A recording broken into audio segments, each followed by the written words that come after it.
אתה מורה בישראל ואינך יודע את זאת?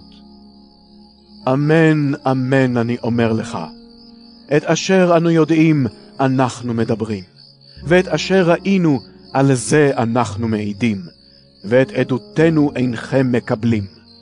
אם באומרי לכם דברים מענייני הארץ אינכם מאמינים, איך תאמינו אם אומר לכם דברים מענייני השמיים? איש לא עלה השמיימה מלבד זה שירד מן השמיים, בן האדם. וכמו שהגביה משה את הנחש במדבר, כך צריך שיורם בן האדם, למען יהיו חיי עולם לכל המאמין בו. כי כה אהב אלוהים את העולם, עד כי נתן את בנו יחידו, למען לא יאבד כל המאמין בו, אלא ינחל חיי עולם. הן האלוהים לא שלח את בנו אל העולם לשפוט את העולם, אלא כדי שיבשע העולם על ידיו. המאמין בו איננו נידון. מי שאיננו מאמין כבר נידון, מפני שלא האמין בשם בן האלוהים היחיד. וזהו הדין.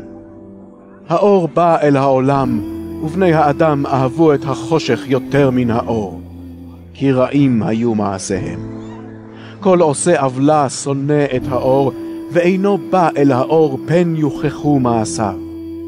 אולם עושה האמת בא אל האור, למען יגלו מעשיו, כי נעשו באלוהים.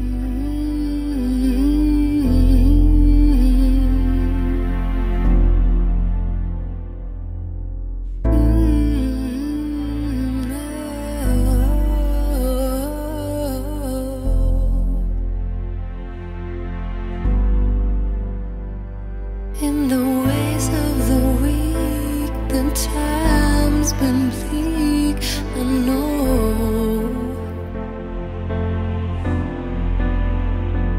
You're the fight, the cream, the strength in me, I know.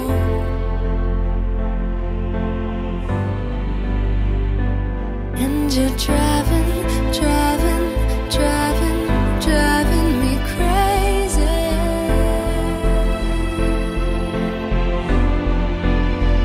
You keep on running and running and running and running lately.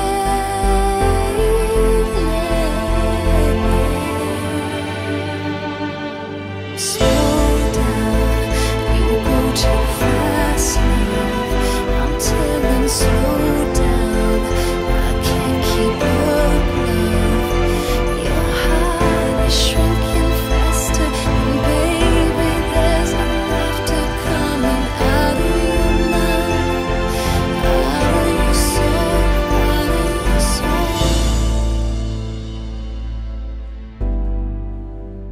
El judaísmo de Yeshua, capítulo 8, segunda parte.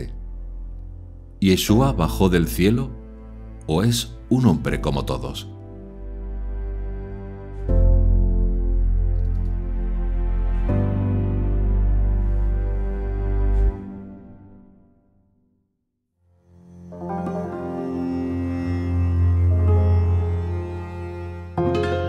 Las presentaciones teológicas usuales de hoy en día en torno a la divinidad de Yeshua, normalmente de cristianos confesionales, se basan en una serie de textos sacados totalmente de su contexto.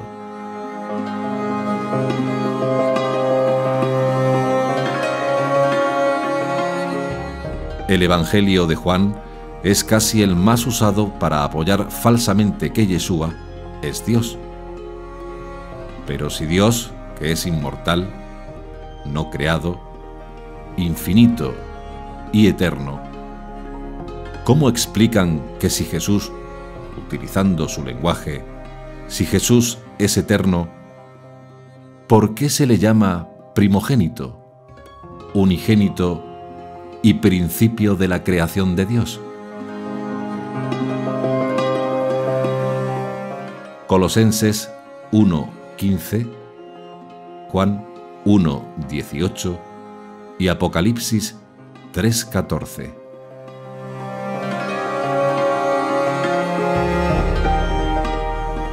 Los pasajes bíblicos en Juan 3, 14, 15, entre otros, valen de prueba para muchos incautos a la hora de exponer sus argumentos.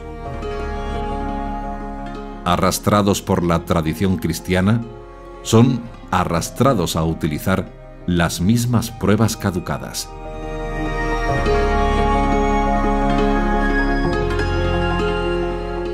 No vale de nada citar un pasaje sacado de su contexto histórico y teológico judío e interpretarlo como a uno le venga en gana.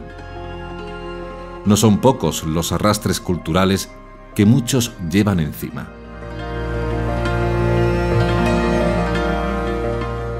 Pero si quieren ser honestos ustedes mismos, deben cambiar la mente, descubrir y cambiar el anacronismo de analizar las Escrituras con una mente moderna, como nos tienen acostumbrados, y leer la Biblia, no con el contexto cultural hispano, sino con su origen hebreo.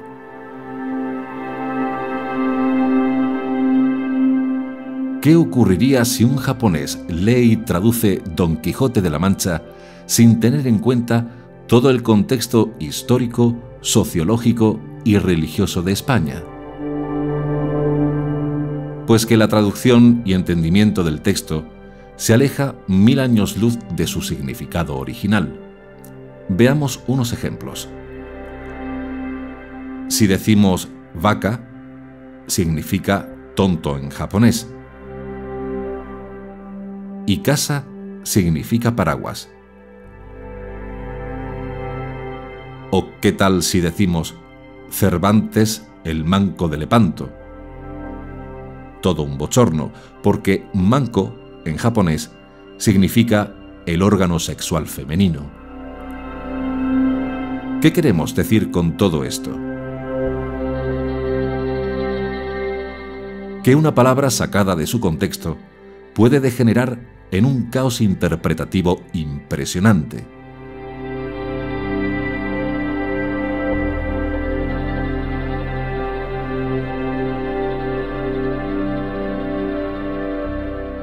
¿Qué piensan muchos de ustedes cuando leen o escuchan el canto del gallo?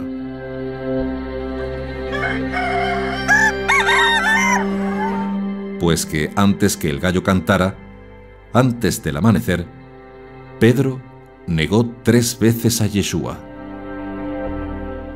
Pero esto es un grave error.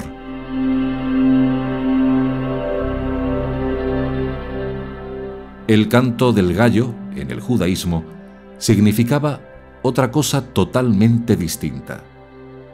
Los sacerdotes mayores guardaban las llaves del templo, poniéndolos en la noche bajo una losa de mármol en el suelo, y a esta losa se le adjuntó un anillo para levantarla.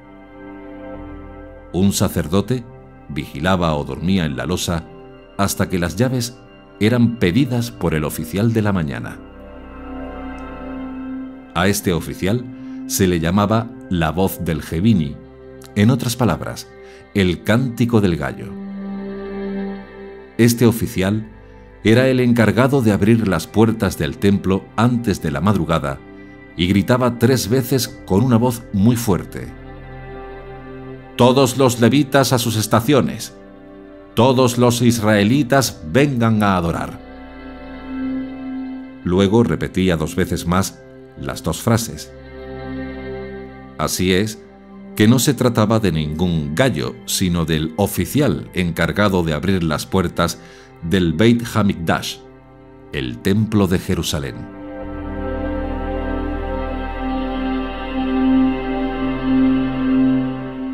Por ese motivo, cuando nos acercamos al Tanaj, la Biblia hebrea, y al Brit Hadashah, el Nuevo Testamento, debemos tener especial cuidado no solo a la hora de leer e interpretar un texto, sino también a la hora de traducir y entender un texto hebreo. Cada palabra tiene un significado específico dependiendo del pueblo que la vierta, e ignorar esto tan simple, que hasta un niño lo comprende, es un grave error. Por ese motivo, llega un punto en el que da mucha pereza cuando se leen ciertos comentarios ignorantes de todas estas realidades. Muchos solo se miran el ombligo y no son capaces de comprender el mundo que les rodea. Todo este tema lo hemos tratado a fondo en la serie La historia detrás del Mesías, y por bien de algunos, vamos a estudiarlo desde un punto de vista diferente. Aunque no faltarán y seguirán llegando personas totalmente ignorantes del mundo hebreo, que citando un texto bíblico sacado de su contexto para defender su teoría, defienden lo opuesto mismo que dice el contexto del texto. Es decir, leen ojo por ojo y diente por diente y acaban ciegos y mellados. Y leen el Hijo de Dios y el que bajó del cielo y acaban prostituyendo la palabra con la teología pagana.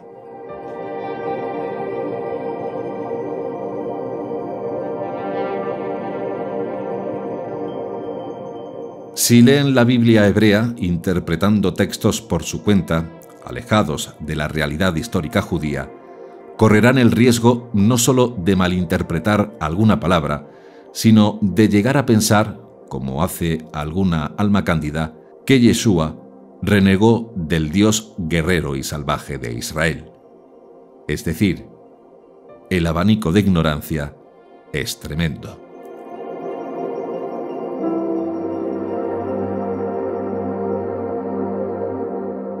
Para defender a capa y espada algo, se debe tener toda la comprensión posible de lo que se defiende. En los textos bíblicos debemos tener en cuenta muchos factores. Uno de ellos, además del contexto histórico, geográfico, cultural, idiomático, teológico, entre otros, es conocer la historia de composición de esos textos. Porque puede darse el caso de estar enfrente de textos interpolados. En otras palabras, textos añadidos y añadidos por gentiles expaganos carentes del sentido de la búsqueda de la verdad y la razón.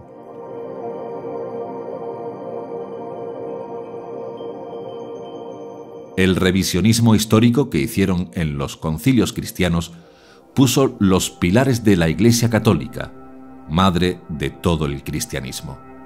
Y es paradójico que nos acusen de revisionismo cuando realmente lo que estamos haciendo es desatar todo el revisionismo histórico que se hizo en los primeros siglos del cristianismo.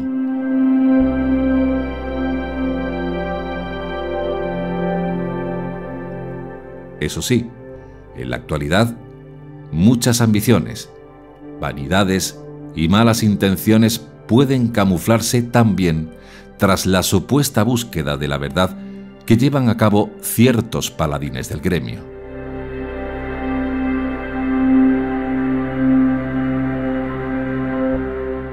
Pues no siempre esa supuesta verdad nos hace libres, ni más cultos, ni más sabios.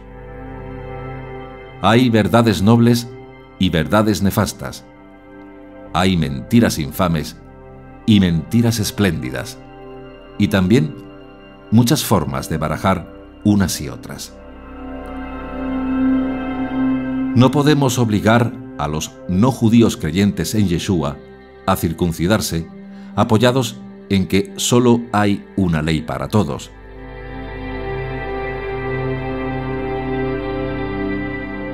Cierto, una ley para todos, pero usted, hombre, con la misma ley que la mujer, no está obligado a cumplir los mandamientos de purificación de menstruación de una mujer, y de igual modo una mujer está exenta de circuncidarse el prepucio, por cuestiones más que evidentes.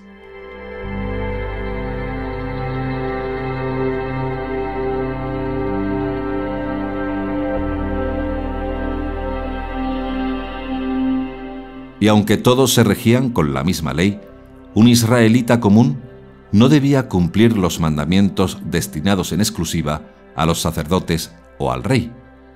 Pues, de igual modo, aunque todos estamos bajo una misma ley, un gentil, expagano, que abrace al Dios de Israel, no debe circuncidarse, y menos por imposición y obligación. Hay una ley para todos, pero no todos debemos cumplir ciertos mandamientos de la ley.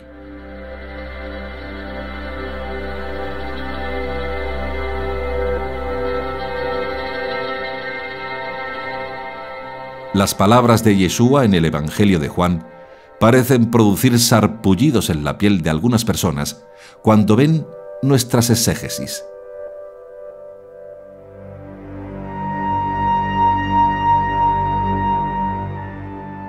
Pero, ¿qué dijo Yeshua exactamente?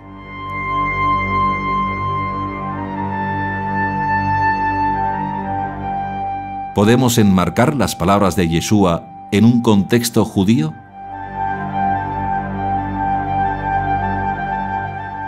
Veamos algunos textos.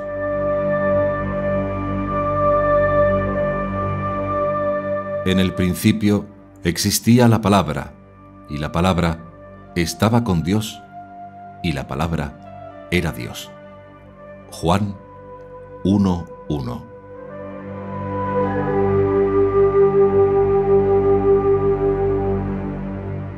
Nadie ha subido al cielo sino el que bajó del cielo, el Hijo del Hombre. Y como Moisés levantó la serpiente en el desierto, así tiene que ser levantado el Hijo del Hombre, para que todo el que crea tenga por él vida eterna. Juan 3:10-15.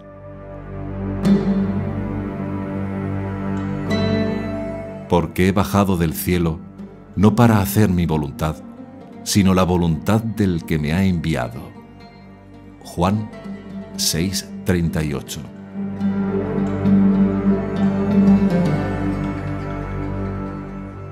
Yo soy el pan de la vida. El que venga a mí no tendrá hambre, y el que crea en mí no tendrá nunca sed. Juan 6:35.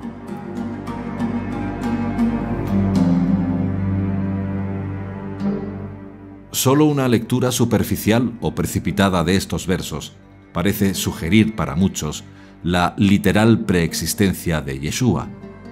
Pero antes de formular ningún planteamiento, es bueno conocer quién compuso los textos, aunque no vamos a ahondar ahora en eso.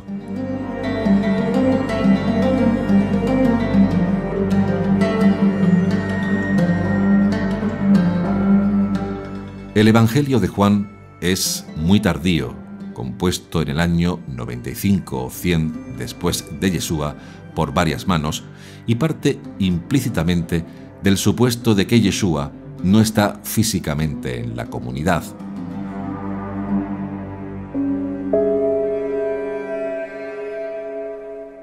Yeshua es el revelador, el que introduce a los creyentes en el conocimiento necesario para la salvación.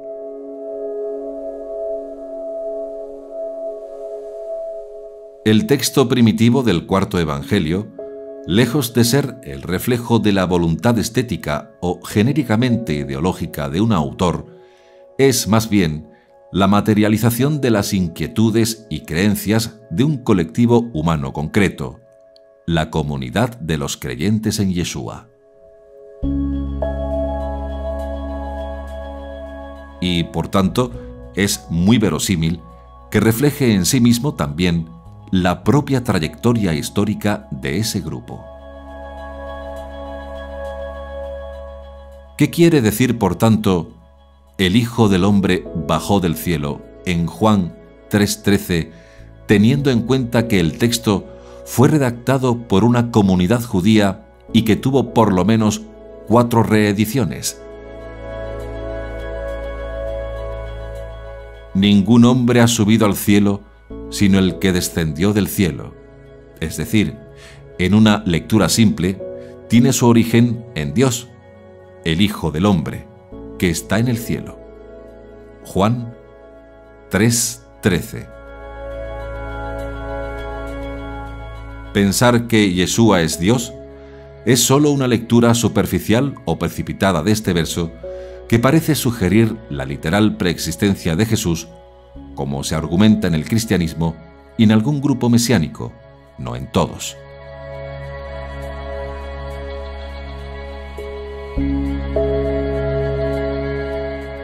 Pero, ¿cuál es el contexto de esta frase?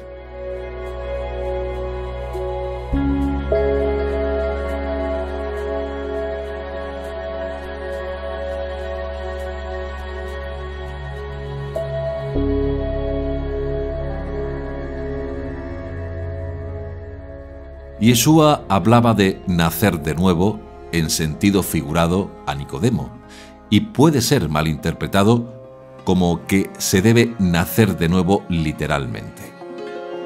En el capítulo 19 de la serie La historia detrás del Mesías, estudiamos qué significa ese nuevo nacimiento y recomendamos que sea estudiado. Nacer de nuevo significa tener un nuevo estatus, aunque encierra una clave que veremos más tarde.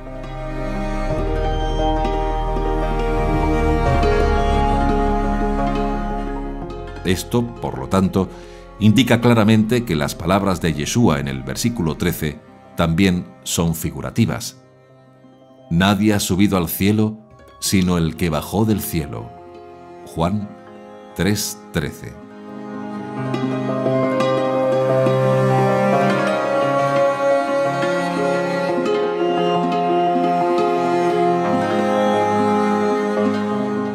La frase «ha subido» implica que el Hijo del Hombre está, en ese momento, en el cielo. Esto no puede ser literalmente así, ya que Yeshua estaba con Nicodemo en la tierra. Además, Yeshua nació como todo hombre, independientemente de la interpretación de su nacimiento. Por lo tanto, no bajó en una nube. Además, Yeshua no había en ese momento literalmente ascendido al cielo, como se le dijo a María en Juan 20:17, y vimos en la parte anterior de este capítulo.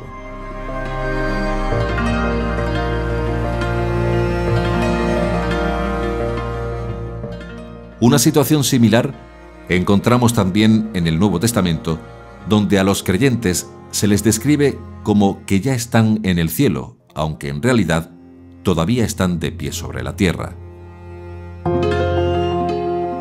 Estamos muertos a causa de nuestros delitos. Nos vivificó juntamente con el Mesías. Por gracia habéis sido salvados, y con él nos resucitó y nos hizo sentar en los cielos en Mesías Yeshua.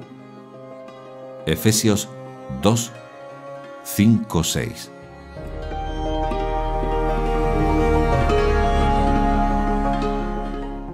Es decir, cuando Pablo dijo, y con él nos resucitó y nos hizo sentar en los cielos, aquí se dice que los creyentes, en el momento que Pablo escribe este pasaje, están, en sentido figurado, sentados en lugares celestiales, aunque en realidad seguían estando aquí en la tierra.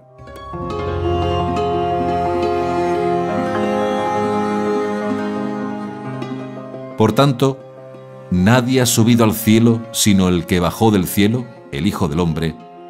En caso de decirlo Yeshua, estaba hablando figurativamente. En otras palabras, él sentía a Dios en su interior. Él hablaba con Dios en su interior. Él subía interior y figurativamente al cielo y bajaba los secretos revelados.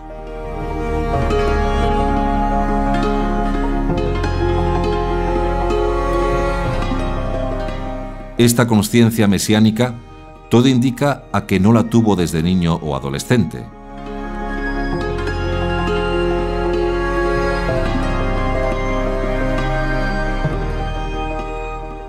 Y si tenemos en cuenta que Yeshua vació su ego, su yo, para hacer la voluntad de Dios, nos damos cuenta que es imposible que Yeshua tuviera una conciencia mesiánica desde siempre, aunque sí de ser un profeta de Israel.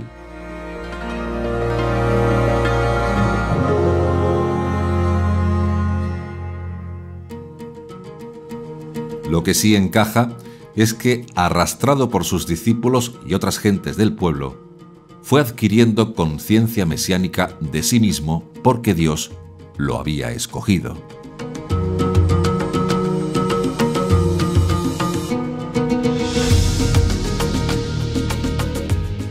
No encaja de ninguna manera si uno lee al pie de la letra lo que dicen los evangelistas. Pero gracias a la posibilidad del estudio comparativo y crítico de los evangelios, que hacen historiadores como Antonio Piñero, se descubre, y en esto hay consenso entre los estudiosos, que la realidad más probable es que Yeshua nunca se creyó desde el principio que él era el Hijo del Hombre como figura mesiánico-apocalíptica, el Mashiach ben David.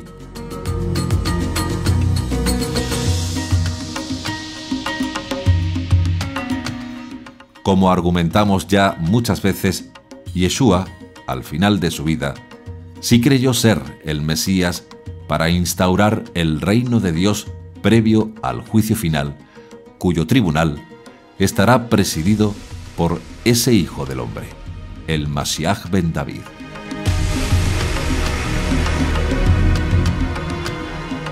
Pero lo que es más probable, y es algo aceptado ya prácticamente por todos los intérpretes, es que Yeshua, en algunas ocasiones, se llamara a sí mismo Hijo de Hombre, es decir, un ser humano.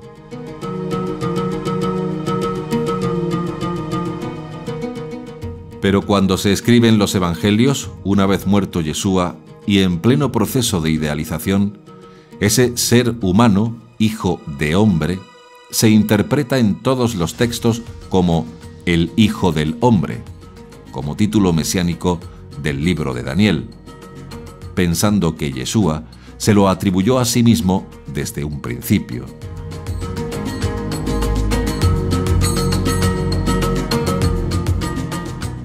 También se le atribuye a Yeshua, en otras circunstancias, como si él hubiese pensado que él era el Hijo del Hombre, daniélico. Pero esa atribución no parece posible si se estudia la manera como Yeshua tenía de entenderse a sí mismo.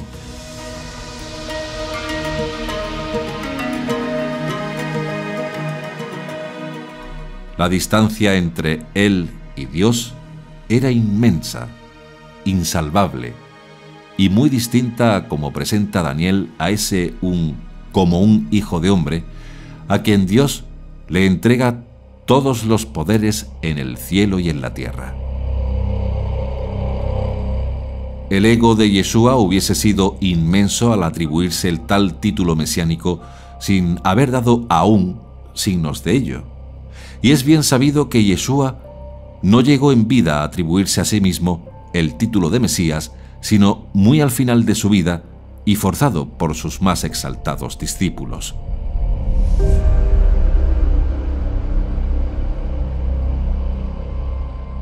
El título Hijo de Hombre, en el judaísmo y en todo el pueblo de Israel, es para una persona totalmente humana y no la encarnación de un ser espiritual.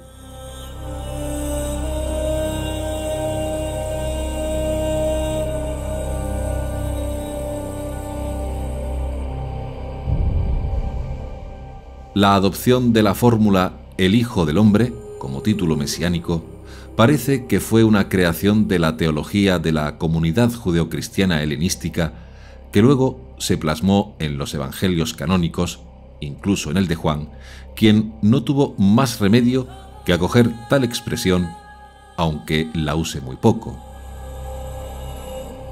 Se trata, cree la ciencia histórica, de una construcción intelectual y exegética sobre una fórmula aramea, Barnashá, mal traducida al griego, lo que propició una mala intelección de ella. La frase aramea «hijo de hombre», sin artículo, es traducida al griego con la añadidura de dos artículos, el hijo del hombre, lo que le hace perder su aspecto genérico de ser humano y le da un tono singular apto para convertirse en título mesiánico.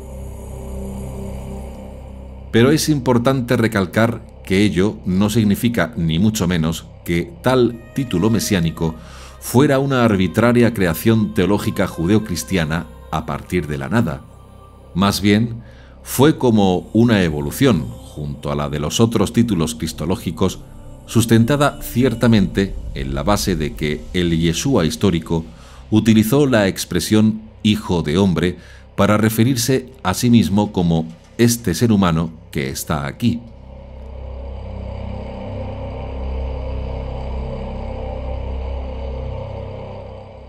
Pero debemos insistir expresamente en esta idea. La teología del Nuevo Testamento no se inventa a partir de la nada, sino siempre con una base judía, apoyándose en dichos o hechos del Yeshua histórico que se interpretan con otra luz a partir de la firme creencia en la resurrección y en que, con ese evento, Dios ha constituido a Yeshua Señor y Mesías.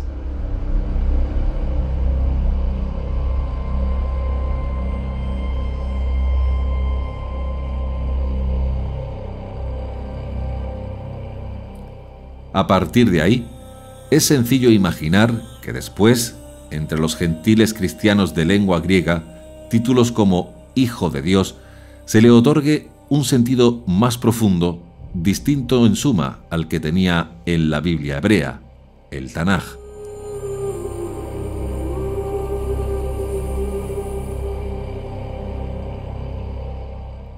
Señor, Adonai, Adoní, por ejemplo, entendido primero como una manera de dirigirse respetuosamente a un hombre situado en una categoría superior, pasa luego, utilizándolo en sentido absoluto, a tener connotaciones divinas.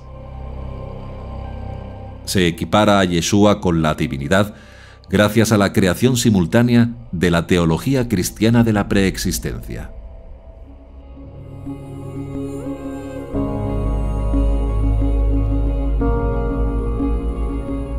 Pero a la vez, siempre debe quedar claro que estos títulos reinterpretados así suponen, en nuestra opinión, son un salto teológico. Es decir, el paso de la figura de un Yeshua como ser humano, un hijo de hombre, a un personaje semidivino o divino, el Hijo del Hombre, el Mashiach ben David.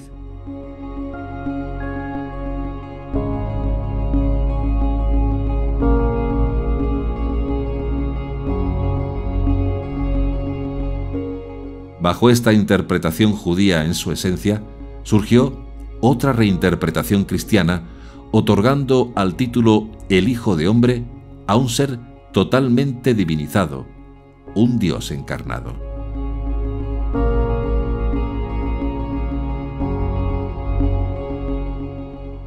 Por tanto, con el mismo texto, si es interpretado dentro del contexto judío, seguimos dentro del camino del monoteísmo. Si por el contrario se interpreta como hacia el mundo pagano de aquella época, nos salimos del camino y nos vamos al politeísmo pagano.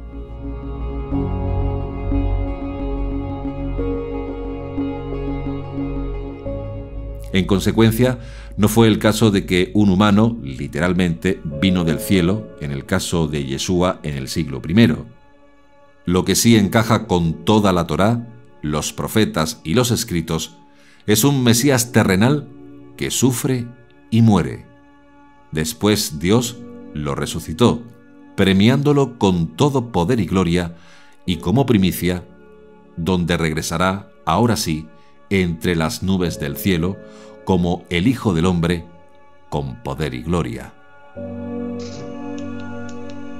Cristo, diría Pablo, es el que me interesa a mí. Y realmente no quiero ahora despistar a la gente con otro Cristo que no sea aquel que está sentado a la derecha de Dios, que ha sido confirmado como Mesías. Fíjate qué importante, que ha sido proclamado juez de vivos y muertos, que lo veremos dentro de poco venir, transportado por ángeles cabalgando sobre las nubes del cielo, no habla del Hijo del Hombre, pero cualquiera que oiga eso en el Israel del siglo I dice, anda, está hablando de la profecía del profeta Daniel. Y entonces dicen, ya está el final. En el libro de Daniel se repite, si no me equivoco, se repite varias veces que el tiempo está muy cerca, y en el Apocalipsis, que recoge también parte del Apocalipsis de ese Juan, tres veces se dice que el fin del mundo ocurrirá en 2 años y medio.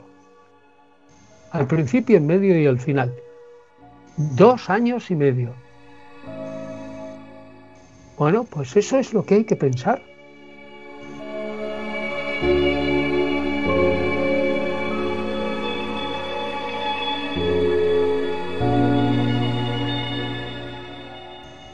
Entonces no hay tiempo para un reino en la tierra. Ahora bien, los judíos se reían de los cristianos.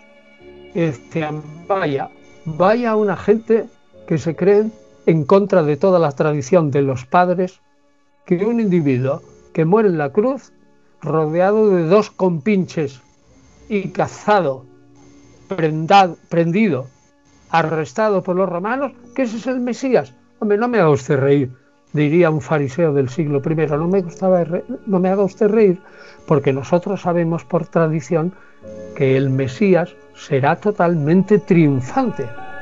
Este Mesías que decís que no ha triunfado no es el Mesías. Y se reían de los judeocristianos, con lo cual los judeocristianos eran una secta un tanto muy rara. El Mesías sufriente, si tú lees el comentario al Evangelio de Marcos de un judeocristiano del siglo XXI, es un comentario del editorial Sígueme, que es verdaderamente fascinante, porque como los evangelios son judíos y los autores son judíos, quienes mejor lo entienden son los judíos.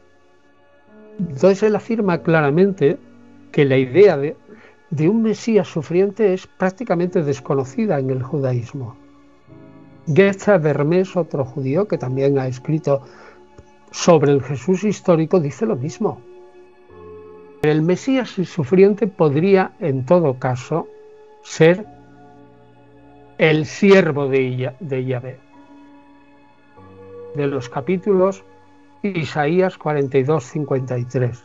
El siervo de Yahvé, pero que yo sepa, el siervo de Yahvé que muere no es interpretado en el judaísmo del siglo I como un Mesías, sino como un rey, de alguna manera, que ha padecido mucho, es un rey judío muy piadoso, que ha padecido mucho por los enemigos, que muere, pero que a través de sus hijos sigue viviendo. Es decir, resucita probablemente en sus hijos. De toda la teología de lo que hoy llamamos Antiguo Testamento, que es mejor Biblia hebrea, llamarlo así para no molestar a los judíos, ¿no? Pero los judíos no creen en Antiguo y Nuevo Testamento. Bueno, pues entonces, lo que los cristianos llaman el Antiguo Testamento, pues eso es probable que Pablo conociera pues muchas partes de memoria. Y él lo interpreta como cree que debe interpretarlo, porque está convencido de que él es un profeta también. Si tú lees el principio de Gálatas, verás como Pablo cree que es un profeta casi como Isaías y Jeremías, escogido desde el seno de su madre para proclamar a su hijo. Es una cosa tremenda. Entonces Pablo puede interpretar la escritura como le parece. Pero yo no estoy seguro de que Pablo interpretara Isaías 42-53 como el siervo de Yahvé. No estoy seguro. Ni tampoco estoy seguro que en la alusión, que a mí me parece clara, a Daniel capítulo 7, porque es que Pablo no utiliza lo del Hijo del Hombre. El Señor viene cabalgando entre las nubes, eso es clarísimo, daniélico, ¿no? Pero él no lo dice tampoco. Es decir, ahí hay un trasfondo judío que él reinterpreta de una manera monumental, sí, pero sin salirse de los cánones judíos.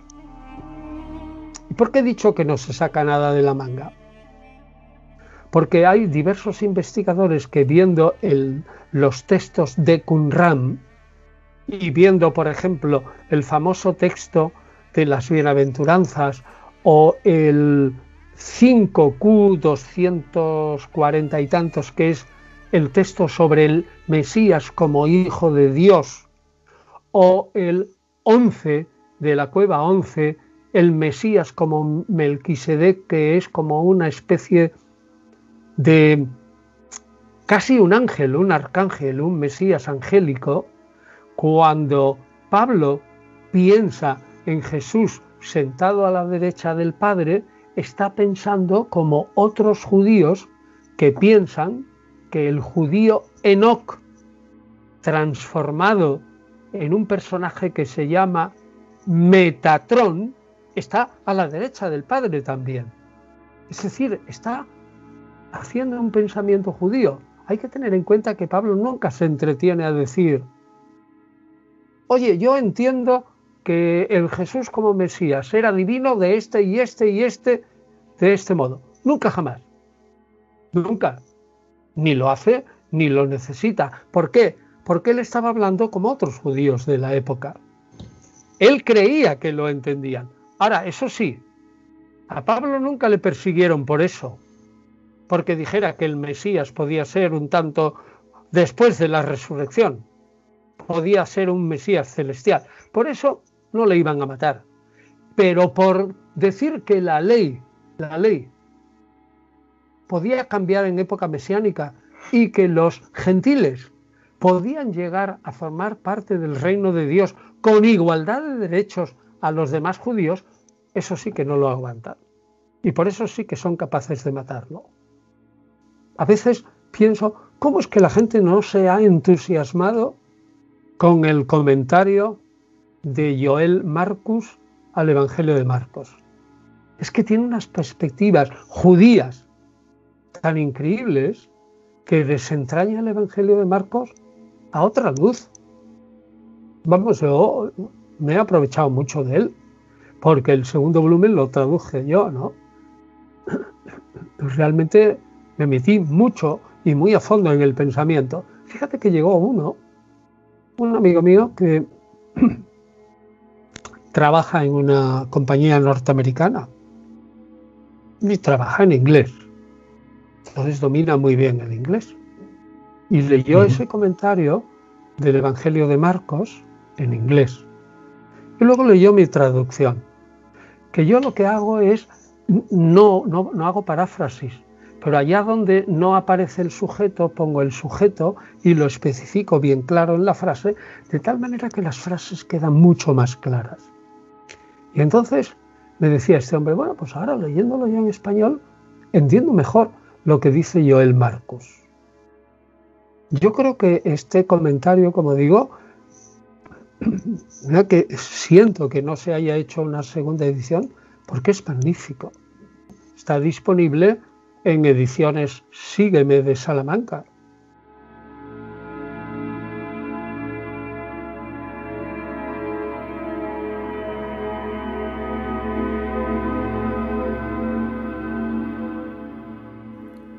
Los términos subir o bajar del cielo debemos entenderlos en su contexto real.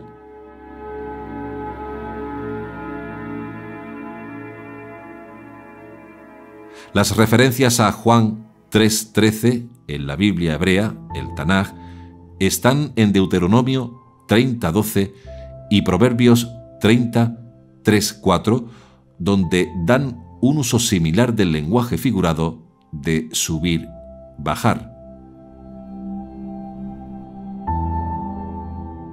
No están en el cielo para que hayas de decir: ¿quién subirá por nosotros al cielo a buscarlos para que los oigamos y los pongamos en práctica? Ni están al otro lado del mar para que hayas de decir: ¿quién irá por nosotros al otro lado del mar a buscarlos para que los oigamos y los pongamos en práctica? Sino que la palabra está bien cerca de ti, está en tu boca y en tu corazón, para que la pongas en práctica. Deuteronomio 30, 12-14. Es decir, ningún ser humano ha ascendido literalmente al cielo de manera que pueda traer ese conocimiento hacia abajo. Entonces, ¿qué profundidad encierra Juan 3:13 al decir sino el que bajó del cielo? Todo indica que es una expresión figurativa de que nadie ha conocido los misterios del reino de Dios sino yo. Otros profetas bajaron revelaciones. Moisés trajo la Torá al mundo, traída desde el cielo.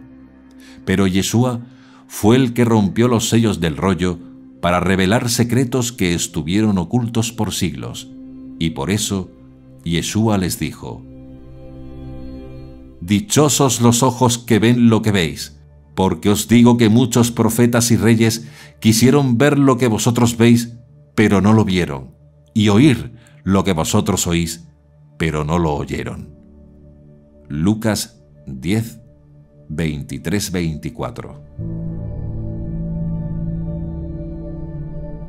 Nadie ha conocido los misterios del reino de Dios, sino este Hijo de Hombre, este hombre que está aquí. En Juan 3, el contexto es que Yeshua observa que Nicodemo no entiende sus parábolas con cosas de la tierra. Y por eso después le dijo: ¿cómo creeréis si os digo cosas del cielo? Yeshua se proclama el Mesías al mostrar que actúa entre el cielo y la tierra para bajar las cosas celestiales. En este sentido, Pedro, podríamos decir, que bajó algo del cielo. Bienaventurado eres, Simón, hijo de Jonás, porque no te ha revelado esto la carne ni la sangre, sino mi Padre que está en los cielos. Mateo 16:17.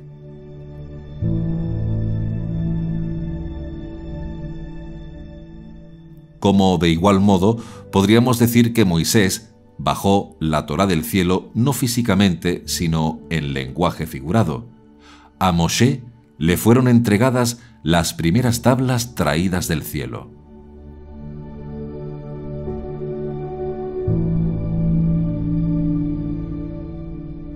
Por tanto, en Juan 3, el texto que dice: nadie ha subido al cielo sino el que bajó del cielo. Juan 3:13. Estas cosas celestiales son los misterios del reino de Dios que se comunican con Yeshua.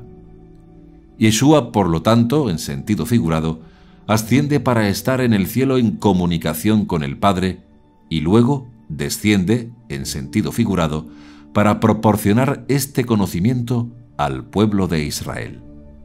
¿Cuándo? Cuando oraba.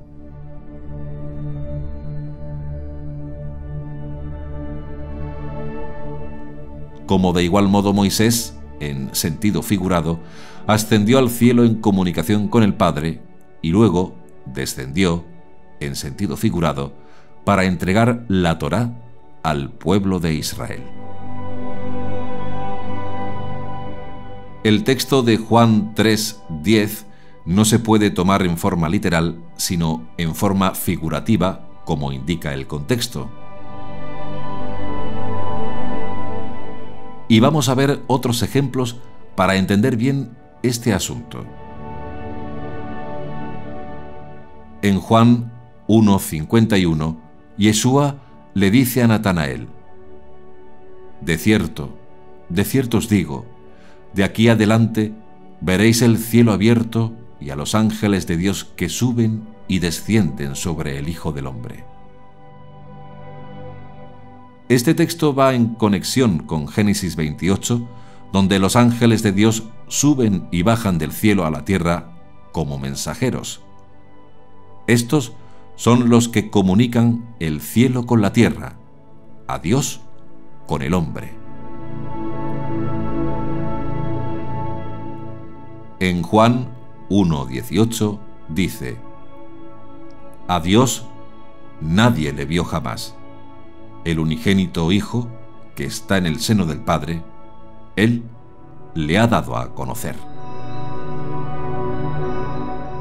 Ahora con Yeshua, la comunicación del mensaje no es a través de ángeles, sino a través del ungido de Dios, directamente y sin intermediarios. ¿Qué mensaje? El mensaje que Yeshua le está presentando a Nicodemo, el mensaje de salvación, y que a todos los que la recibieron les dio poder de hacerse hijos de Dios y a los que creen en su nombre. ¿Escucharon bien? ¿Y qué califica a Yeshua como la autoridad para comunicar este mensaje? El hecho de que Yeshua estuvo en el seno del Padre, en una manera espiritual, no física.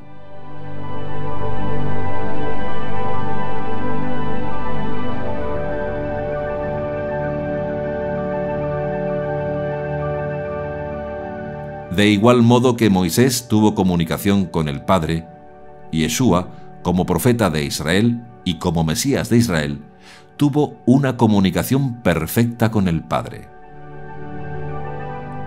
Los textos anteriores, Juan 3:11, en verdad te digo, nosotros hablamos de lo que sabemos y damos testimonio de lo que hemos visto. Si al deciros cosas de la tierra no creéis, ¿cómo vais a creer si os digo cosas del cielo? Juan 3:12. Nos dicen que Yeshua le estaba comunicando un mensaje divino a Nicodemo y que él estaba autorizado de testificar este mensaje porque, figurativamente, él venía del cielo. El mensaje venía del cielo.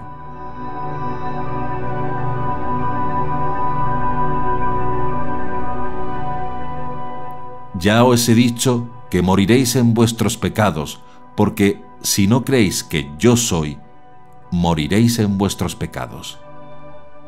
Juan 8:24.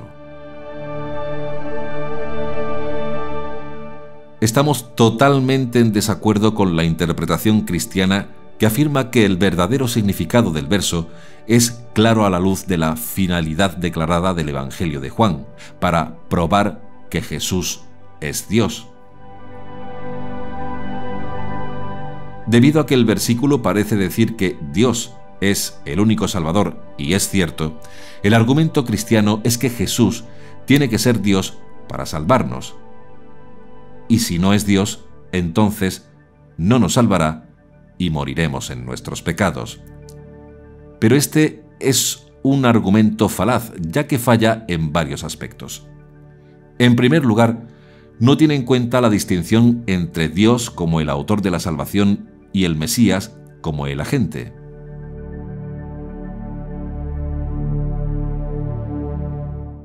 Dios, el Mesías y los demás son todos referidos como Salvador, pero claramente no los hace idénticos. Nuestra cabeza es del Mesías, y la cabeza del Mesías es la cabeza de Dios.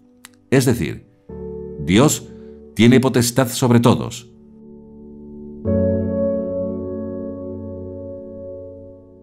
Cuando Yeshua dice «Yo soy», no está diciendo que Él es Yud-Hei Vah-Hei.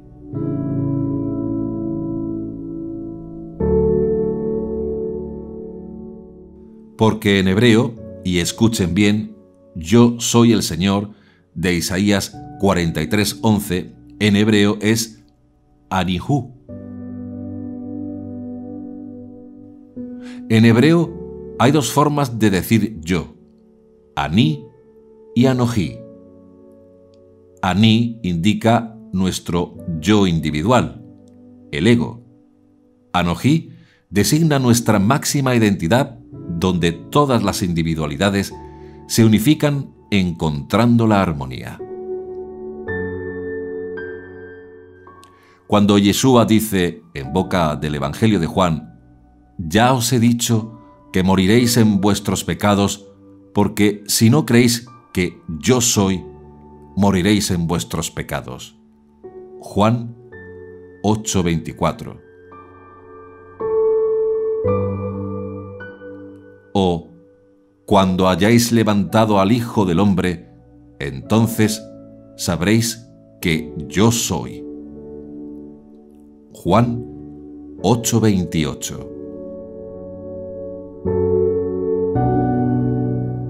Si esto lo interpretamos mal, llegamos al cristianismo, pero si leyeran todo el contexto, comprenderían correctamente. No seamos hipócritas presentando textos sacando fuera de su contexto como hacen muchos, creyéndose el error de su propio desvarío. A modo de ejemplo, nosotros podríamos sacar una teología de un Dios encarnado en un hombre desde la propia Torá. ¿Cómo? Sacando textos fuera de su contexto. ¿Y qué ocurriría? Que la Torá y toda la Biblia hebrea y el Nuevo Testamento se convierten en una cueva de ladrones, donde cada hijo de vecino entra y roba lo que le viene en gana.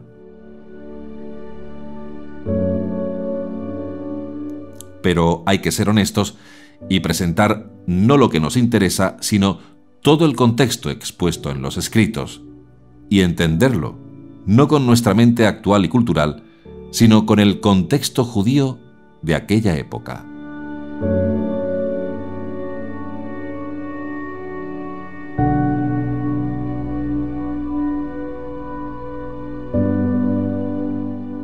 Vamos a ver todo el contexto. Yeshua les dijo otra vez: «Yo me voy y vosotros me buscaréis, y moriréis en vuestro pecado. A donde yo voy, vosotros no podéis ir». Los judíos se decían: ¿es que se va a suicidar? Pues dice: «A donde yo voy, vosotros no podéis ir». Él les decía: «Vosotros sois de abajo, yo soy de arriba. Vosotros sois de este mundo, yo no soy de este mundo. Ya os he dicho que moriréis en vuestros pecados, porque si no creéis que yo soy, moriréis en vuestros pecados». Entonces le decían: «¿Quién eres tú?». Yeshua les respondió: «Desde el principio, lo que os estoy diciendo. Mucho podría hablar de vosotros y juzgar, pero el que me ha enviado es veraz, y lo que le he oído a él es lo que hablo al mundo». No comprendieron que les hablaba del Padre. Le dijo pues Yeshua: «Cuando hayáis levantado al Hijo del Hombre, entonces sabréis que yo soy, y que no hago nada por mi propia cuenta, sino lo que el Padre me ha enseñado, eso es lo que hablo. Y el que me ha enviado está conmigo. No me ha dejado solo, porque yo hago siempre lo que le agrada a él». Al hablar así, muchos creyeron en él. Decía pues Yeshua a los judíos que habían creído en él: «Si os mantenéis en mi palabra, seréis verdaderamente mis discípulos, y conoceréis la verdad, y la verdad os hará libres». Ellos le respondieron: «Nosotros somos descendencia de Abraham, y nunca hemos sido esclavos de nadie. ¿Cómo dices tú, os haréis libres?» Yeshua les respondió: en verdad os digo, todo el que comete pecado es un esclavo, y el esclavo no se queda en casa para siempre, mientras el Hijo se queda para siempre». Si pues el Hijo os da la libertad, seréis realmente libres. Ya sé que sois descendencia de Abraham, pero tratáis de matarme, porque mi palabra no prende en vosotros. Yo hablo lo que he visto donde mi padre, y vosotros hacéis lo que habéis oído donde vuestro padre. Ellos le respondieron: Nuestro padre es Abraham. Y Yeshua les dice: Si sois hijos de Abraham, haced las obras de Abraham. Pero tratáis de matarme, a mí, que os he dicho la verdad que oí de Dios. Eso no lo hizo Abraham. Vosotros hacéis las obras de vuestro padre. Ellos le dijeron: Nosotros no hemos nacido de la prostitución. No tenemos más padre que a Dios. Y Yeshua les respondió: Si Dios fuera vuestro padre, me amaríais a mí, porque yo he salido y vengo de Dios. No he venido por mi cuenta, sino que Él me ha enviado. ¿Por qué no reconocéis mi lenguaje? Porque no podéis escuchar mi palabra. Vosotros sois de vuestro padre el diablo y queréis cumplir los deseos de vuestro padre. Este era homicida desde el principio y no se mantuvo en la verdad, porque no hay verdad en él. Cuando dice la mentira, dice lo que le sale de dentro, porque es mentiroso y padre de la mentira. Pero a mí, como os digo la verdad, no me creéis. ¿Quién de vosotros puede probar que soy pecador? Si digo la verdad, ¿por qué no me creéis?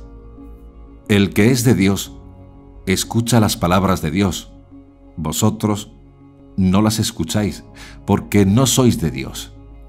Los judíos le respondieron: ¿No decimos con razón que eres samaritano y que tienes un demonio? Respondió Yeshua: Yo no tengo un demonio, sino que honro a mi Padre, y vosotros me deshonráis a mí. Pero yo no busco mi gloria. Ya hay quien la busca y juzga.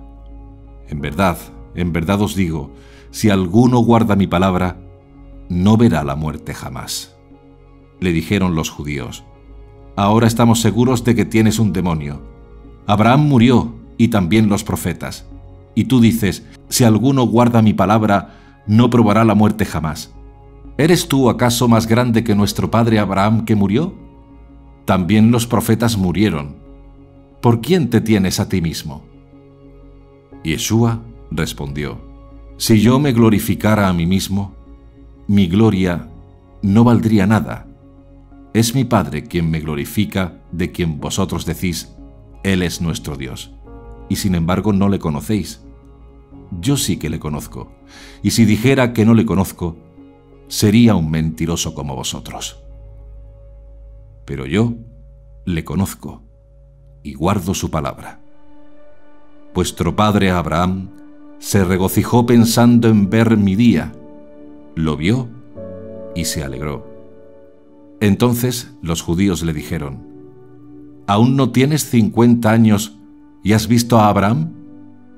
Y Yeshua les respondió: en verdad os digo, antes de que Abraham existiera, yo soy. Entonces tomaron piedras para tirárselas, pero Yeshua se ocultó y salió del templo. Juan 8, 21-59. Cuando Yeshua dice «yo soy», no podemos interpretarlo como que Él es Dios. Yo soy el que soy, Yuhed Bajei, el Dios de Israel. La cita en hebreo, seré el que seré, no es la misma expresión en griego cuando Yeshua dijo yo soy. Yeshua dijo Anihu, yo soy, o Anohi en hebreo. En griego, ego emini.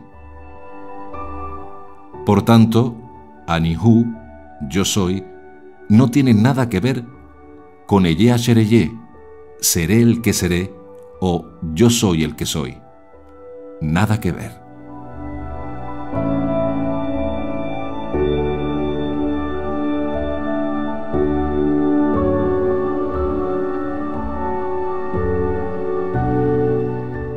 Lo que Yeshua estaba tratando de decirles a sus compatriotas judíos es que Él era el Mesías y que hasta que ellos no lo levantaran, igual que la serpiente de Moisés en el desierto, si no creéis que yo soy, moriréis en vuestros pecados. Igual que aquellos israelitas que eran mordidos por serpientes en el desierto, tendrían que levantar la serpiente de cobre para no morir en su pecado.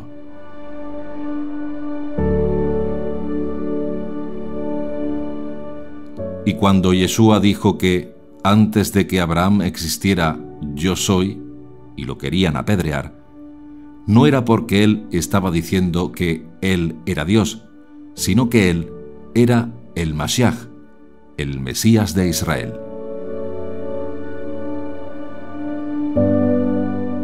En ningún modo estaba diciendo que él existía desde la eternidad, no creado.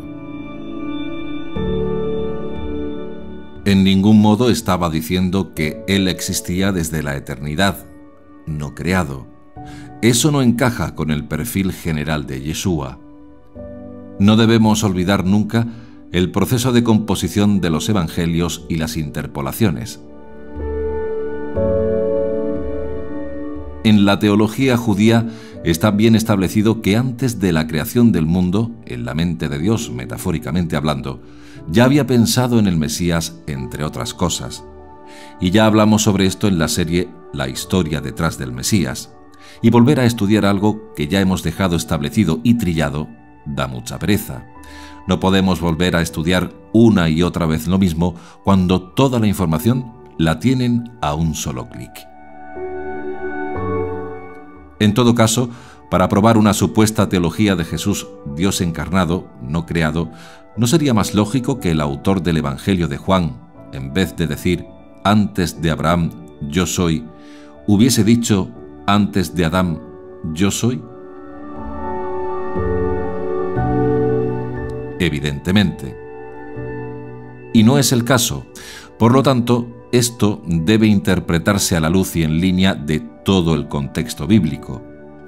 Y el rabino Shaul HaTarsi, Pablo de Tarso, viene a nuestro rescate en este asunto.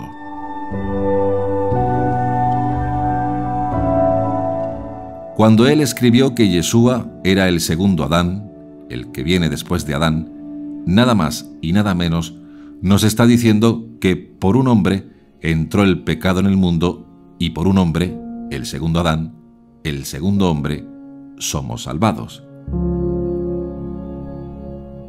Adán era un modelo del que vendrá, el segundo Adán.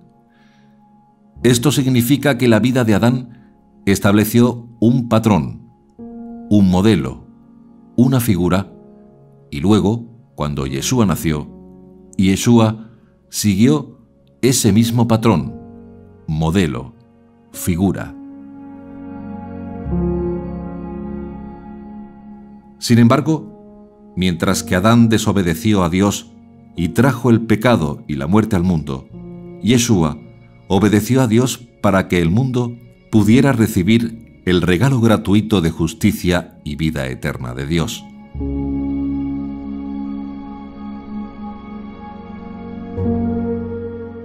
Con todo, reinó la muerte desde Adán hasta Moisés, aún sobre aquellos que no pecaron, con una transgresión semejante a la de Adán, el cual es figura del que había de venir. Pero con el don no sucede como con el delito. Si por el delito de uno solo murieron todos, ¿cuánto más la gracia de Dios y el don otorgado por la gracia de un solo hombre, Yeshua Mashiach, se han desbordado sobre todos? Romanos 5, 14, 15.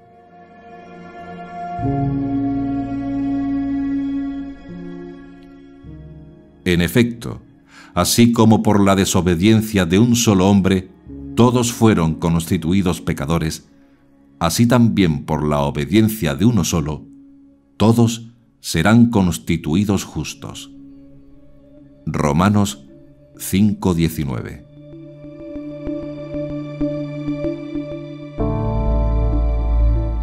Ese es el modelo válido. Yeshua como hombre 100%, creado, inseminado por su padre Yosef en Miriam. No un hombre verdadero y Dios verdadero en un mismo ser no creado.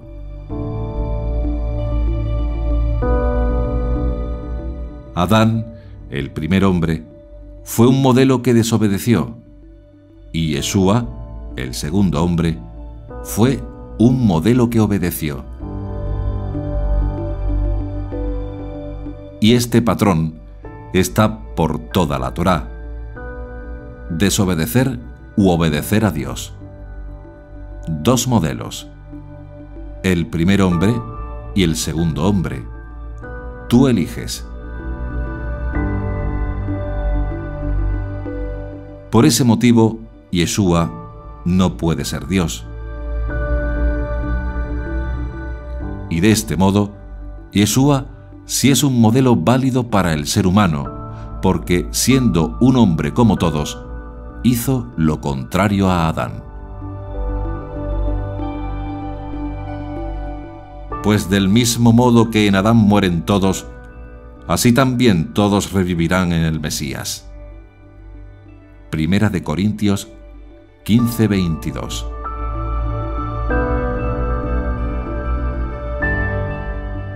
En efecto, así es como dice la Escritura: fue hecho el primer hombre, Adán, alma viviente. El último Adán, espíritu que da vida. Mas no es lo espiritual lo que primero aparece, sino lo natural, luego lo espiritual. El primer hombre, salido de la tierra, es terreno, el segundo viene del cielo. Como el hombre terreno, así son los hombres terrenos. Como el celeste, así serán los celestes. Y del mismo modo que hemos llevado la imagen del hombre terreno, llevaremos también la imagen del celeste. Os digo esto, hermanos: la carne y la sangre no pueden heredar el reino de los cielos, ni la corrupción hereda la incorrupción. Primera de Corintios 15, 45-50.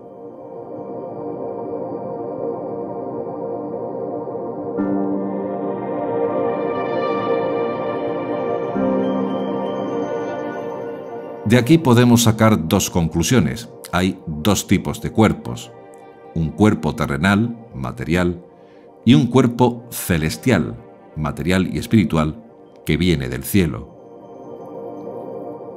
Adán tuvo un cuerpo terrenal después de su caída, hecho de la tierra, y de este cuerpo terrenal vino toda la descendencia humana hasta Yeshua, donde después de morir y ser resucitado, adquirió como primicia un cuerpo nuevo, un cuerpo celestial, material y espiritual del cielo. O sea, todo material no es, todo espiritual tampoco. Hombre, es una materia espiritual, pero ojo con Pablo, porque Pablo, como reinterpreta a Jesús, el reino de Dios, esta fase del reino de Dios en la tierra, pues si tomas el Evangelio de Marcos, en el capítulo 10 verás cómo se distingue claramente por ahí, por el 10:30, entre el reino de Dios en la tierra y después la vida eterna. Pablo se salta el reino de Dios en la tierra. ¿Por qué? Porque Pablo está predicando a los paganos. Y entonces Pablo sublima todo. Es que Pablo ya no piensa cuando en 2 Corintios 5 dice allá por la mitad, 15 o por ahí, yo cito de memoria más o menos, pero si se mira la Biblia por ahí está, el Nuevo Testamento. Y dice, yo, pues mire, si alguna vez conocí a Jesús según la carne, es decir, el Jesús carnal, bueno, pues ahora no me interesa. Ese Jesús no me interesa. A mí lo que me interesa es el Cristo celestial. Él que el fin del mundo es inmediato. Entonces, ese reino de Dios en la tierra no puede durar mucho. Según Pablo, él en su vida verá el reino de Dios. Primera Tesalonicenses 4, del 13 al 17. Entonces, Pablo no tiene más remedio que escamotear un poquito o bastante el reino de Dios de Israel en la tierra y se fija sobre todo en la vida futura. Es decir, hace como un salto y dice, ya llegó la era mesiánica, bueno, pues el mundo se acabó, lo carnal se acabó. Ahora a mí que me reciban los ángeles en el cielo y yo allí estaré siempre con el Señor. Eso es lo que le interesa. Es que yo no me explico cómo la gente no saca las consecuencias al leer la primera epístola a los tesalonicenses.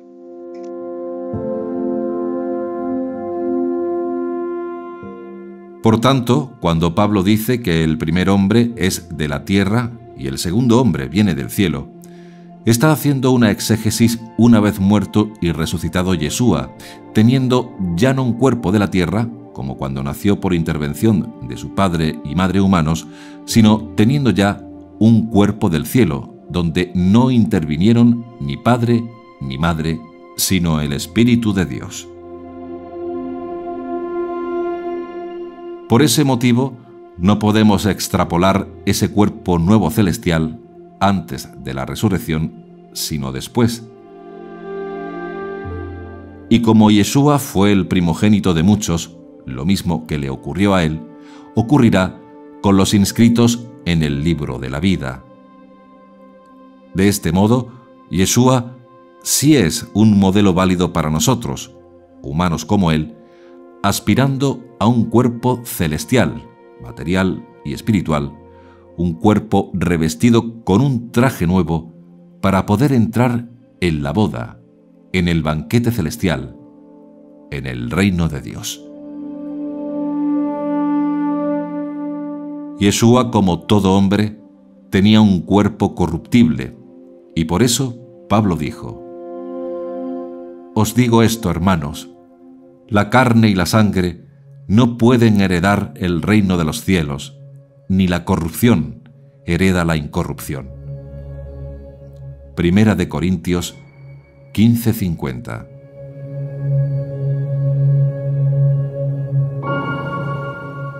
Y como dice Salmos 17:15, los que hayan creído a Dios tendrán el mismo cuerpo celestial, material y espiritual, que Yeshua tiene hoy. Mas yo, en la justicia, contemplaré tu rostro. Al despertar, me hartaré de tu imagen.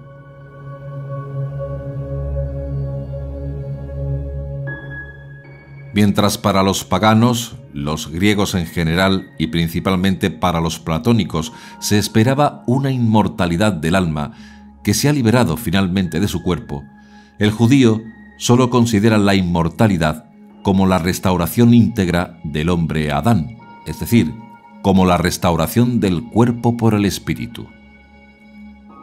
Porque el espíritu es el principio divino que Dios había retirado del hombre a consecuencia del pecado del primer Adán y devolviéndolo por la unión al segundo Adán resucitado.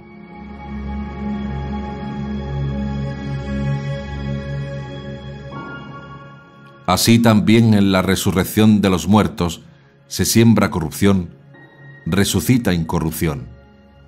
Se siembra vileza, resucita gloria. Se siembra debilidad, resucita fortaleza. Se siembra un cuerpo natural, resucita un cuerpo espiritual. Pues si hay un cuerpo natural, hay también un cuerpo espiritual. Primera de Corintios 15, 42-44.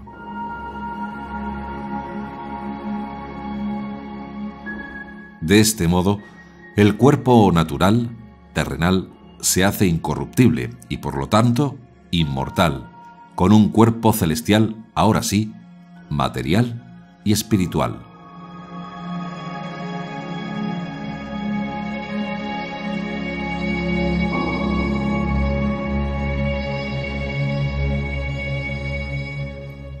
Sobresaltados y asustados, creían ver un espíritu, pero él les dijo: ¿por qué os turbáis? ¿Y por qué se suscitan dudas en vuestro corazón? Mirad mis manos y mis pies. Soy yo mismo. Palpadme y ved que un espíritu no tiene carne y huesos como veis que yo tengo. Y, diciendo esto, les mostró las manos y los pies. Como ellos no acababan de creerlo, a causa de la alegría y estaban asombrados, les dijo: ¿tenéis aquí algo de comer? Ellos le ofrecieron parte de un pez asado.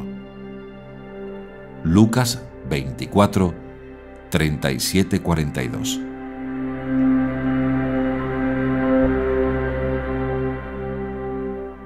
El Salmo 139 habla de dos cuerpos, de dos nacimientos, y por eso Yeshua dijo que había que nacer de nuevo. No solo nacer de nuevo figurativamente, sino físicamente con la resurrección. No solo con el paso por las aguas, lo que conocen como el bautismo, sino que había que nacer de nuevo literalmente. ¿Cómo se nace físicamente de nuevo?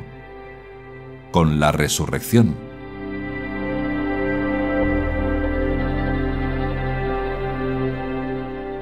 El contexto oculto que no comprendía Nicodemo es que nacemos del agua, de la carne, pero para entrar en la edad mesiánica, en el reino de Dios, había que nacer en el Espíritu, en la resurrección, ahora con un cuerpo nuevo.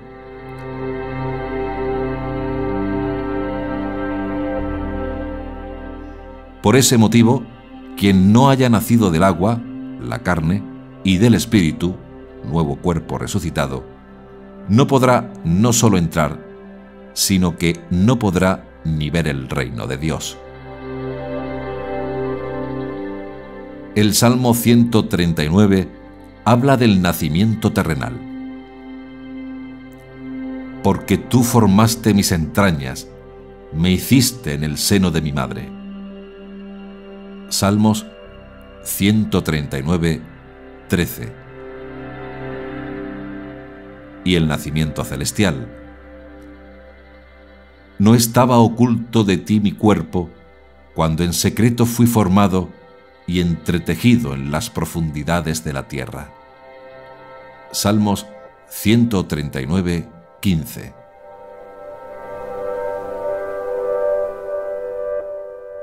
Yeshua, como un hombre 100%, reparó lo que el primer Adán rompió. Por tanto, al resucitar, la glorificación de Yeshua fue confirmada por el Creador.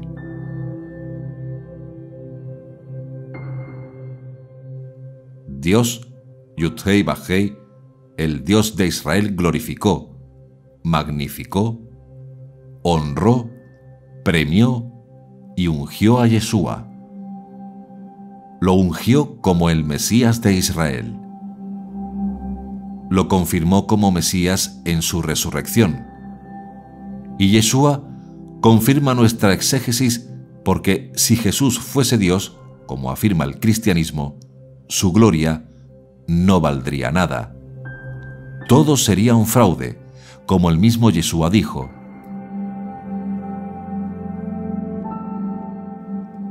El que habla por su cuenta busca su propia gloria, pero el que busca la gloria del que le ha enviado, ese es veraz, y no hay impostura en él. Juan 7:18.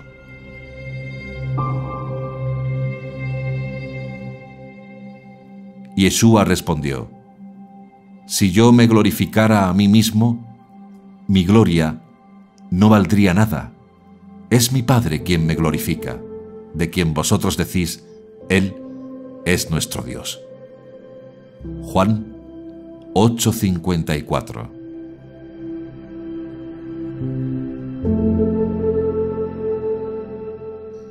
Y si el espíritu de aquel que resucitó a Yeshua de entre los muertos habita en vosotros, aquel que resucitó al Mesías de entre los muertos dará también la vida a vuestros cuerpos mortales por su espíritu que habita en vosotros.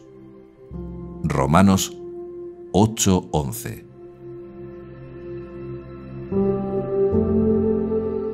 ¿Cuándo se dará vida a nuestros cuerpos mortales? En la resurrección de entre los muertos.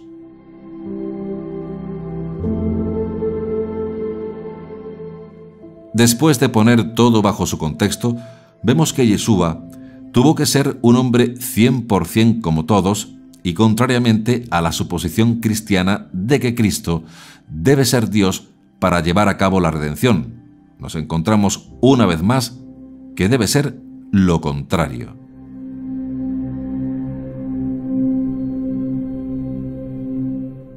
La humanidad cayó por un hombre y por un hombre debía ser corregida.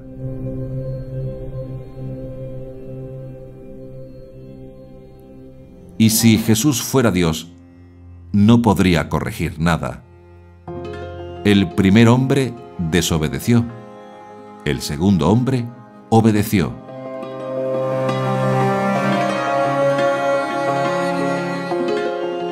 Y la línea fina que malinterpretó el cristianismo surge de aquí. Así que presten mucha atención.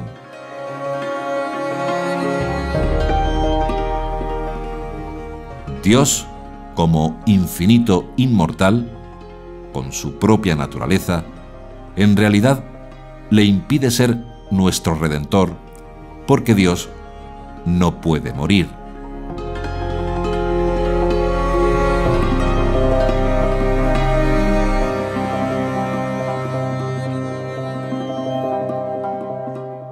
Por lo tanto, escogió a un hombre que aprendió por obediencia, por obedecer, y lo ungió.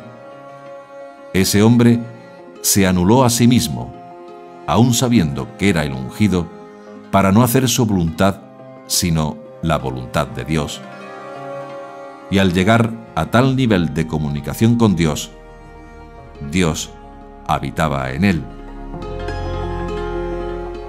Yeshua representaba a Dios como emisario, como enviado.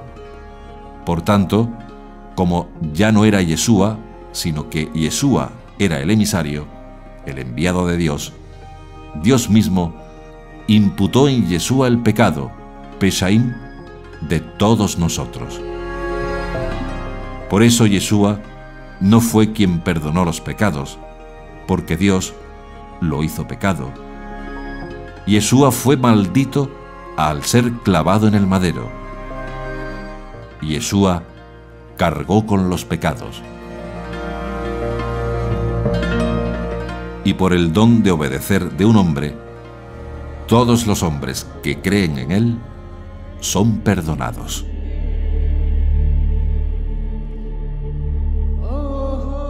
Y ese Dios es nuestro Padre que está en los cielos, y no hay nadie más, y no hay nada ni nadie más.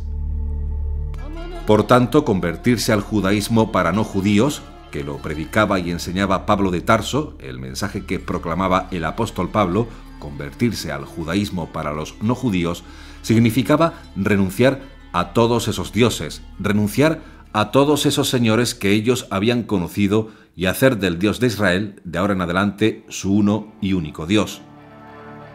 Eso era convertirse en el primer siglo al judaísmo de Yeshua.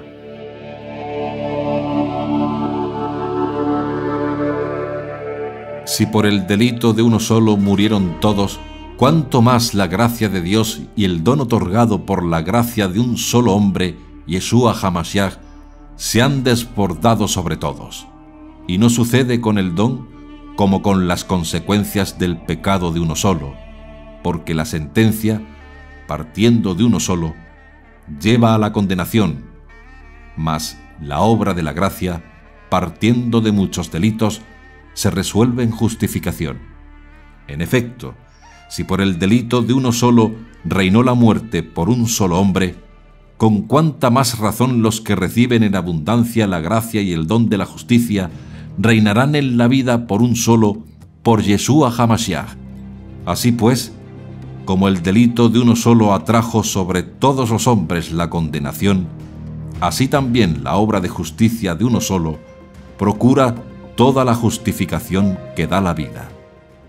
En efecto, así como por la desobediencia de un solo hombre todos fueron constituidos pecadores, así también por la obediencia de uno solo todos serán constituidos justos. La ley, en verdad, intervino para que abundara el delito, pero donde abundó el pecado, sobreabundó la gracia. Así, lo mismo que el pecado reinó en la muerte, así también reinaría la gracia en virtud de la justicia para vida eterna por Yeshua HaMashiach nuestro Señor. Romanos 5, 15-21. Adán, el primer hombre, aunque fue primogénito, perdió su primogenitura, la cual pasó a Yeshua, siendo el primer hombre revestido de inmortalidad, no como Adán, sino esta vez ya con un cuerpo glorificado e inmortal.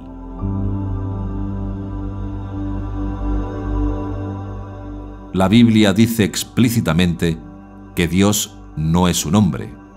Números 23-19. Dios no es un hombre.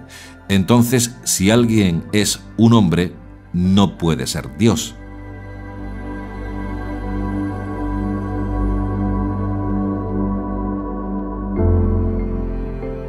Dios no es hombre para que mienta, ni hijo de hombre para que se arrepienta. Números 23-19.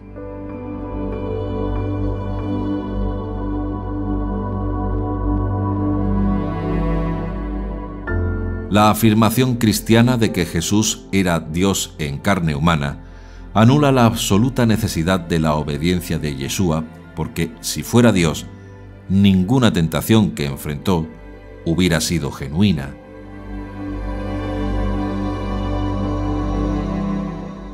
Dios no puede ser tentado, porque Dios no puede pecar.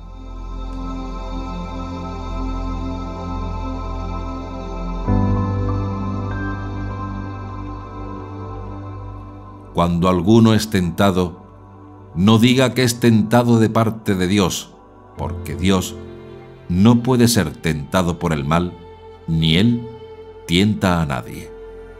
Santiago 1:13.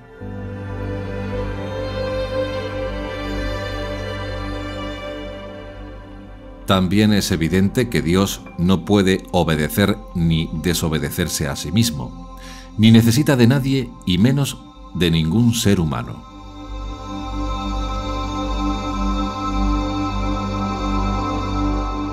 Otro problema insoluble causado por la teología de encarnación cristiana es que destruye el plan que Dios estableció en un primer Adán y el último Adán. Romanos 5, 12, 19, como hemos estudiado, define claramente un paralelismo crítico, lógico, entre Adán, el primer hombre, y Yeshua como el Mesías, el segundo hombre, en el contexto de la redención de la humanidad.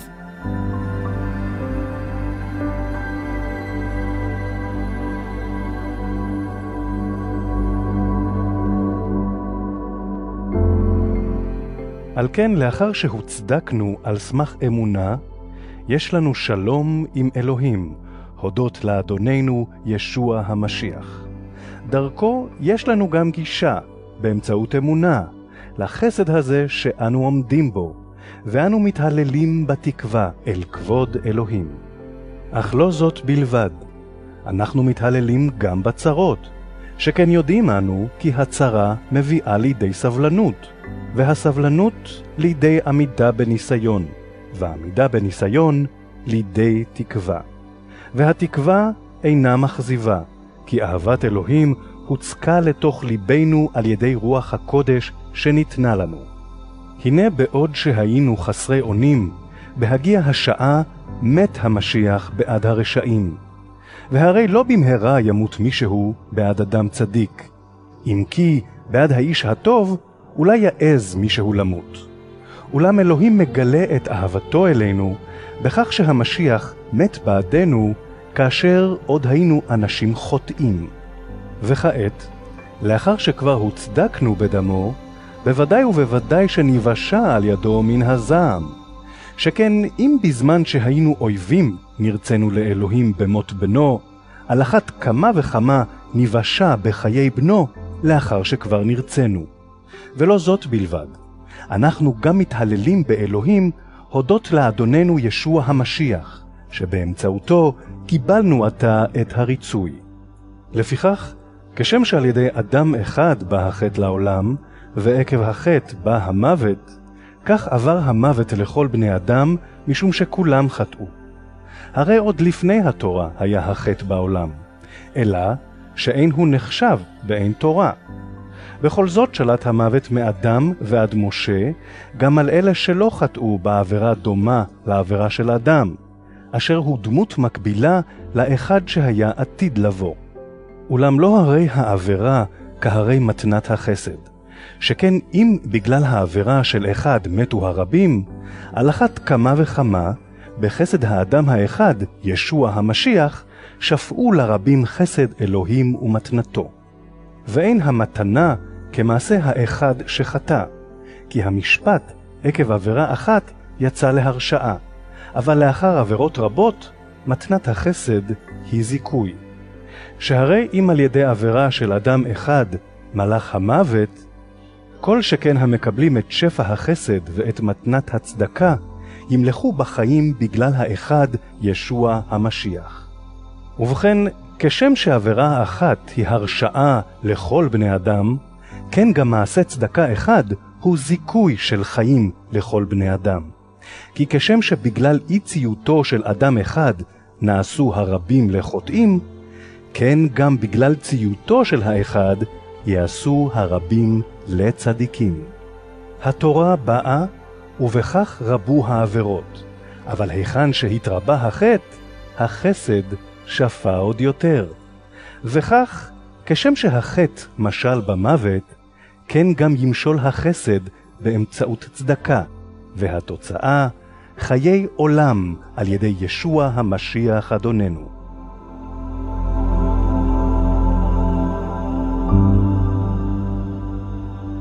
Una de las principales consecuencias de la doctrina cristiana de que Dios se ha hecho hombre es que destruye esta comparación entre Adán y Yeshua.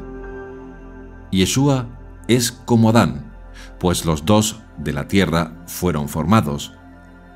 Uno transgredió y el otro obedeció, y por eso, con Adán, es difícilmente comparable a un ser humano eternamente preexistente. Más bien, Adán era un ser creado, hecho a la imagen de aquel que lo creó, Dios.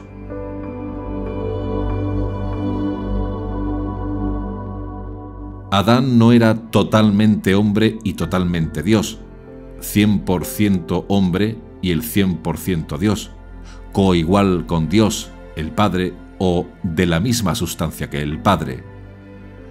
Adán era un ser creado, con el poder de ser quien eligió desobedecer una orden directa de Dios, con graves consecuencias para sí mismo y toda la humanidad como consecuencia de ello.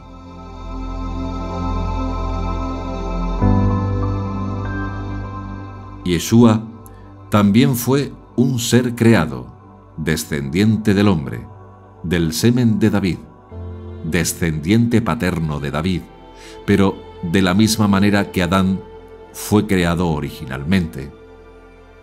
Es decir, una obra maestra de la creación de Dios.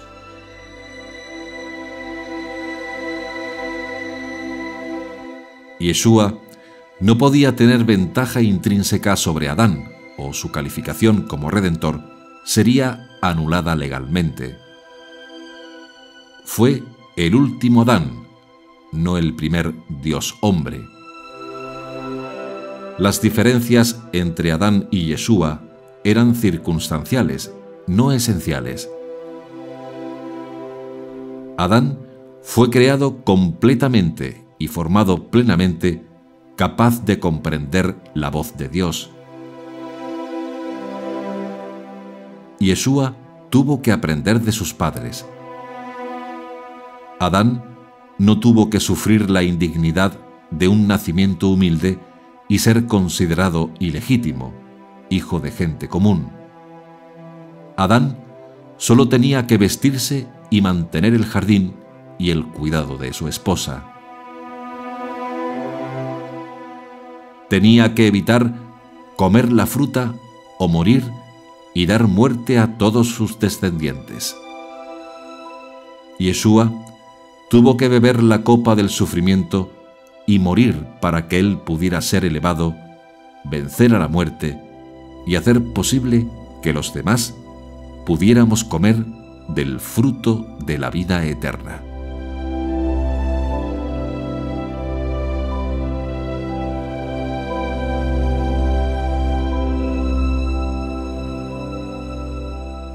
Pero quiero que sepáis que la cabeza de todo hombre es el Mesías.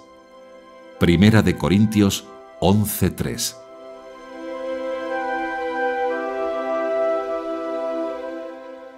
Adán perdió su primogenitura. Yeshua es la cabeza de la humanidad en comparación con Adán. Adán tenía todas las ventajas. Sin embargo, Yeshua venció a donde Adán cayó. Yeshua eligió obedecer la voluntad de Dios y presentar un sacrificio perfecto por el pecado para que los requisitos legales de redención estuvieran satisfechos. Y todo lo que Adán tuvo que ser, Yeshua lo fue.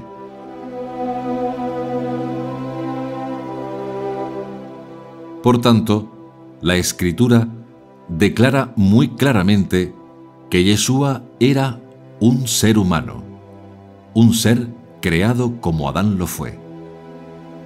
De hecho, ambos fueron el resultado directo de la actividad creadora de Dios.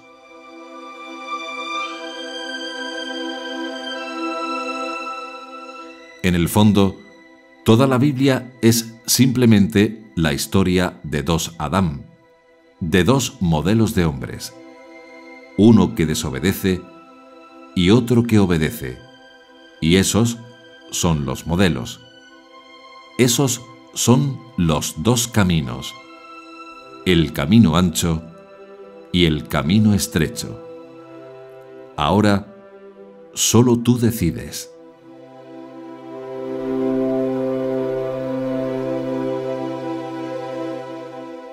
A excepción de la perfección genética inicial que compartían y compartimos en común, el contraste entre ellos es total. Y por ese motivo, Shaul, Pablo de Tarso, en Romanos 5, 12, 21, nos presenta dos Adán, dos seres creados, dos hijos de Dios, dos hombres, dos jardines, dos tentaciones, dos opciones, dos actitudes, dos decisiones, dos resultados, dos caminos. Y solo tú decides cuál tomar, sabiendo ahora sí que un camino lleva a la perdición y otro a la vida eterna.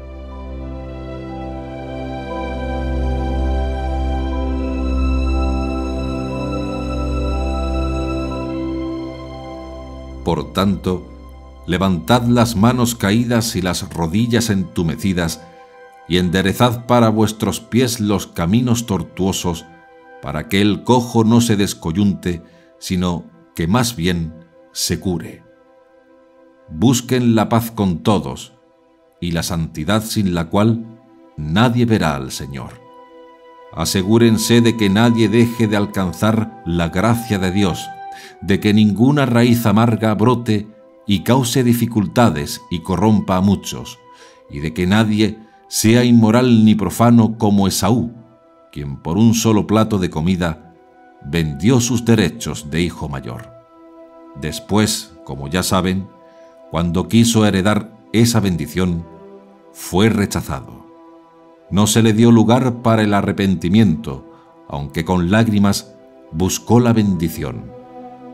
Ustedes no se han acercado a una montaña que se pueda tocar o que esté ardiendo en fuego, ni a oscuridad, tinieblas y tormenta, ni a sonido de trompeta, ni a tal clamor de palabras que quienes lo oyeron suplicaron que no se les hablara más, porque no podían soportar esta orden.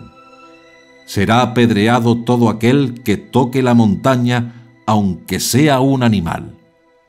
Tan terrible era este espectáculo que Moisés dijo: «Estoy temblando de miedo». Por el contrario, ustedes se han acercado al monte Sión, a la Jerusalén celestial, la ciudad del Dios viviente. Se han acercado a millares y millares de ángeles, a una asamblea gozosa, a la asamblea de los primogénitos inscritos en el cielo. Se han acercado a Dios, el juez de todos, a los espíritus de los justos que han llegado a la perfección, a Yeshua, el mediador de un nuevo pacto, y a la sangre rociada que habla con más fuerza que la de Abel. Tengan cuidado de no rechazar al que habla, pues si no escaparon aquellos que rechazaron al que los amonestaba en la tierra, mucho menos escaparemos nosotros si le volvemos la espalda al que nos amonesta desde el cielo. Su voz conmovió entonces la tierra. Mas ahora hace esta promesa: una vez más, haré yo que se estremezca no solo la tierra, sino también el cielo. Estas palabras, una vez más, quieren decir que las cosas conmovidas se cambiarán, ya que son realidades creadas, a fin de que permanezcan las inconmovibles. Por eso, nosotros que recibimos un reino inconmovible, hemos de mantener la gracia y mediante ella ofrecer a Dios un culto que le sea grato con religiosa piedad y reverencia, pues nuestro Dios es fuego devorador. Hebreos 12, 29.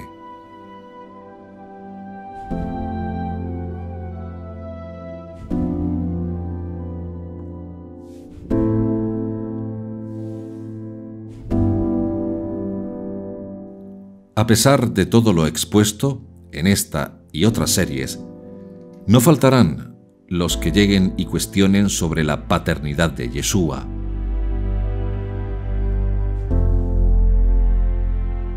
Si ya vimos que Yeshua no bajó del cielo en una nube, porque en caso de decirlo, hablaba metafóricamente, es preciso ahondar ahora y dejar totalmente claro y fuera de toda duda que el padre de Yeshua fue Yosef, el esposo de Miriam, María.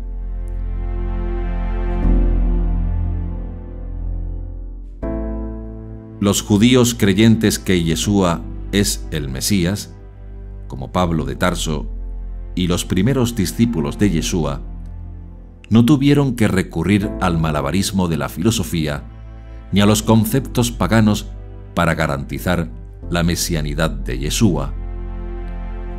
Ni su capacidad ni suficiencia para redimirse, sino todo lo contrario.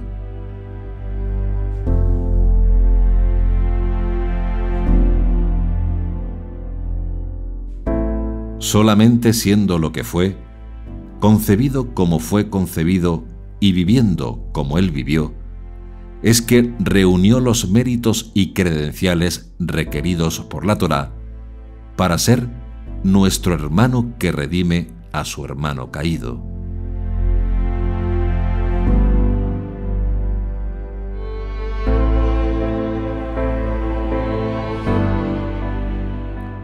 Y la demostración acabada de eso es que después de haber finalizado su obra, Dios mismo le dio autoridad para destruir el poder de la muerte mediante su resurrección primero y después su constitución oficial como Hijo de Dios, el Rey de Israel, el justo Mesías. Y lo vamos a estudiar con todo detalle, pero eso será en el siguiente capítulo de El judaísmo de Yeshua. Slow down, you go too fast now. I'm telling, slow down, I can't keep up now. Your heart is shrinking faster, and baby, there's no laughter coming out of your mouth, out of your soul, out of your soul.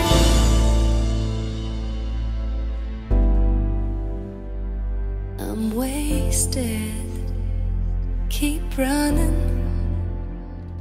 impatient, sweet lover.